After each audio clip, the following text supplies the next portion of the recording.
खान साहब की मुलाकात आज जब हम करने गए ना, पहुंचे थे, तो ऊपर से रावलपिंडी की जेआईटी टीम भी पहुंच गई थी। शायद आपके सामने ही गई होगी, आपने नोटिस किया था। दो एसपी साहिबान मौजूद थे।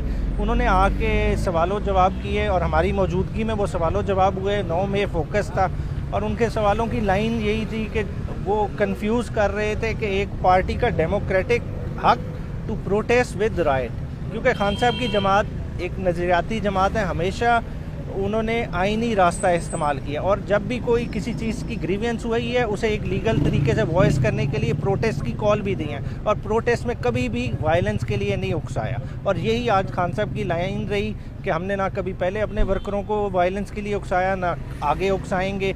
और जो कुछ हुआ वो बेसिकली एक लंदन एग्रीमेंट का हिस्सा था और लंदन एग्रीमेंट के तहत 9 मई के राइट्स कराए गए हैं और उस चीज़ को इंक्वायर करना बहुत ज़रूरी है। उन्होंने कहा आप ही बेसिकली मेरे खिलाफ शिकायत लगाने वाले हैं और आप ही उस चीज़ को इंटेरोगेट कर रहे हैं। तो बेसिकली जब तक इसको जुडिशल फोरम नहीं इंक्वायर करेगा, प्रॉपर इंसाफ नहीं हो सकेगा। आप इमरान खान के करीबी समझे जाते हैं, ये बताएं कि खान साहब डील की जानिब जा सकते हैं? खान साहब का देखें, खान साहब बहुत ही डिफरेंट किस्म की स्टेज पे खड़े हैं। खान साहब को मैंने अटक की हर मुलाकात के बाद पहले से और ज़्यादा मजबूत और डिटर्मिन्ड पाया है।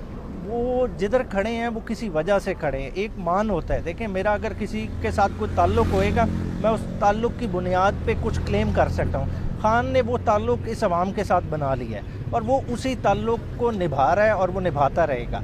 जहाँ तक ये डील वगैरह, ये उसके कार्ड्स पे है ही नहीं। इसीलिए आप देखेंगे खान साहब को कोई उस बारे में अप्रोच ही नहीं कर रहा, क्योंकि खान साहब के वो माइंडसेट को समझते हैं कि उधर से जवाब नो ही आना है। वो कहते हैं इलेक्शन करा लें। आज भी इलेक्शन के अंदर बात हुई और उन्होंने वाज़े तौर पे कहा कि नवाज शरीफ हमेशा एम्पायर मिला के खेलता है, कि उसके लिए या एम्पायर उसकी तरफ होता है या मुखालिफ होता है। उसे न्यूट्रल एम्पायर का कॉन्सेप्ट समझ ही नहीं आता, तो उसने खेलना है उस तरह से। मगर ये जिस तरह की फील्डिंग लगा लें, जिस तरह का स्टेडियम बना लें, जिस तरह के एम्पायर खड़े कर लें, जिस तरह के कवानीन तब्दील कर लें, पीटीआई आखिरी गेंद तक इलेक्शन लड़ेगी। मकसूद तरीके साहब को काफ़ी सारे लीडर्स छोड़ गए हैं और आप भी मुतअद्दिद मरतबा खान साहब से मुलाकातें करते रहते हैं। कोई एक ऐसा लीडर है जिस पर खान साहब को रंज हो कि इसके जाने की वजह से मेरी पार्टी को शदीद नुकसान पहुंचा, या कभी ऐसा जिक्र हुआ? अच्छा, खान साहब की वो सॉफ्ट साइड के मैं लिहाज से बात करूँगा। मैंने पहले भी ये बात की थी। देखें, किसी के जाने का उन्हें उस तरह से रंज नहीं है। मतलब खान साहब डिपेंड ही कर रहे हैं एक नई लीडरशिप पे। खान साहब के जहन में क्या है, खान साहब की अब भी वादे इंस्ट्रक्शन क्या है कि टिकट उनको दें जो पार्टी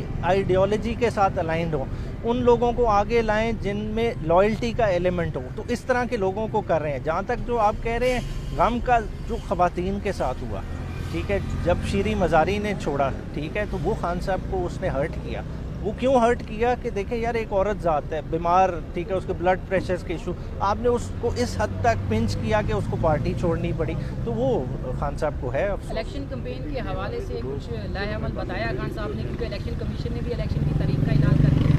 नहीं, दोबारा रिपीट करें, क्या कह रहे हैं? इलेक्शन कैंपेन के हवाले से कोई लाहेअमल बताया खान साहब ने? जी, इलेक्शन कैंपेन के हवाले से देखें, कैंपेन की खान साहब का फोकस ही नहीं है। खान साहब का फोकस ये है कि हमने कैंडिडेट्स हर जगह खड़े करने हैं, हर सीट पे खड़े करने हैं। देखिए, एक ऐसी जमात के आप बारे में बात कर रहे हैं जो 37 में से 30 बाई इलेक्शन जीती हुई है। आज तक हिस्ट्री में किसी ने इस तरह नहीं जीते और अगेंस्ट द टाइड जीते हैं। देखिए, वो ऐसी जमात है जिसने खुद अपनी 2 असेंबलियाँ कुर्बान की हैं।